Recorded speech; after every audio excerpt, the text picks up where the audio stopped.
네, 시작하겠습니다. 577페이지 관리 이론입니다. 자, 관리 이론은요, 여러분 이 순서대로 진행을 할 건데요. 자, 뭐 칸츠가 말이냐, 왈도가 말이냐, 고든이 말이냐, 이건 중요한 게 아니야.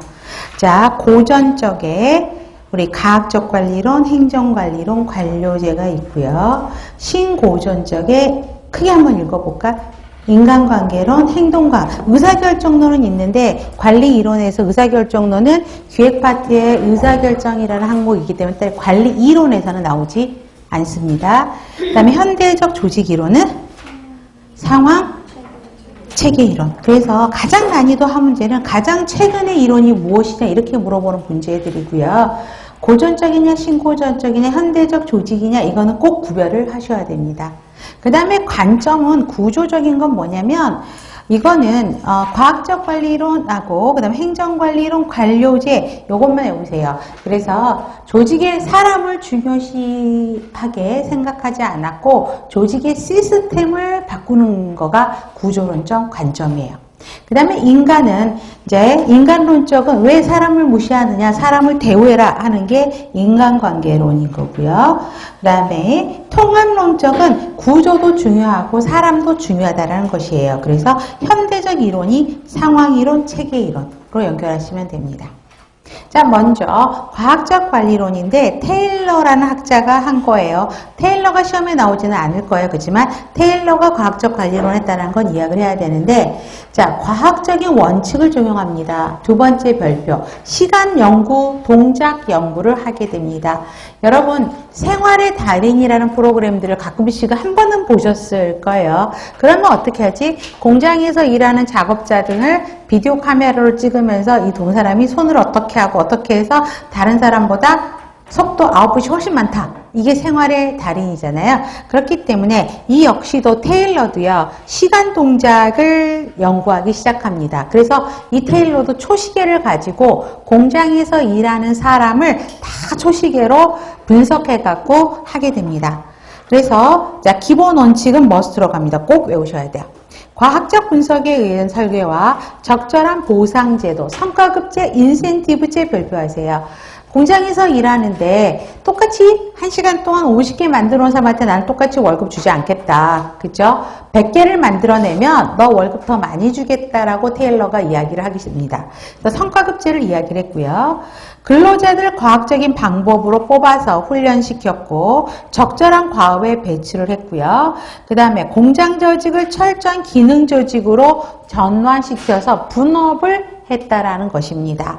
보시면 되고요. 그 다음에 분업화와 직무 표준화 별표하세요. 아까 공장 조직을 철저한 기능 조직으로 바꿨다 그러니까 기능 조직은 뭐야? 분업을 시킨 거죠. 그래서 보고 직무 표준화는 뭐냐면 아까 시간당 100개의 물건을 만드는 사람을 분석을 해갖고 직업 그 표준화 프로토콜을 만들었어요. 그래서 시간당 50개밖에 못하는 사람한테 100개 만든 사람 거를 분석해서 너도 연습해서 100개 만들어. 그러면 월급 더 많이 줄게. 이렇게 한 게 테일러리즘이에요. 그래서 분업화, 직무 표준화가 가장 핵심이고 그다음 아까 인센티브, 그다음에 분업 이런 것들이 가장 키워드입니다.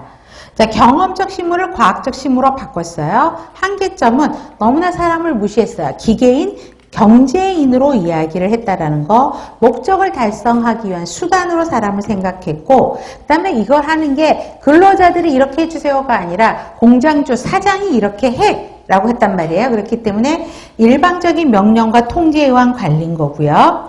경영의 과학이 아니라 그러면 틀린 답으로 경영의 과학이다 이렇게 말이 나오는데 경영의 과학은 11번 행정관리론이 경영의 과학입니다. 그래서 작업과 근로자의 작업과 노동의 과학이고 조직 전체 합리화가 아니라 그러면 조직 전체 합리화는 행정관리론입니다. 공장 내부의 시스템을 바꾸는 거죠. 합리화를 시도한 거고, 계획과 통제는 관리자가 하고 일은 근로자가 해야 되는 계획과 집행의 분리가 있었고요. 인간성 무시, 복지에는 관심 없었고 표준화가 동그라미였죠. 표준화를 너무나 강조했어. 여러 가지 목표를 달성하고 아웃풋을 많이 내기 위해는 여러 가지 방법이 있을 건데 한 가지 방법만 강조했다라는 거죠. 그리고 조직마다 처한 환경이 다 다른데, 그죠? 일하는 방법이 다 다른데 그 환경을 무시하고 다 똑같은 방법으로만 하루도록 강조했던 게 문제죠. 그래서 표준화에 의한 경직성으로 개인차를 고려 못했다. 아까 시간통장 연구 분석했는데 그 사람이 오른손잡이였어요. 그죠? 근데 내가 근로자인데 그걸 하고 그걸 보고 똑같이 하라니까 내가 왼손잡이인데 그걸 할 수 있어요? 어렵죠. 근데 그렇게 하라고 강요를 했다라는 거죠. 그래서 개인차 고려하지 못했고 공식적인 조직만 중요시했고 비공식 조직을 무시했고 기계적 능률성 동그라미 추구했고 사회적 능률성을 무시했어요. 그러면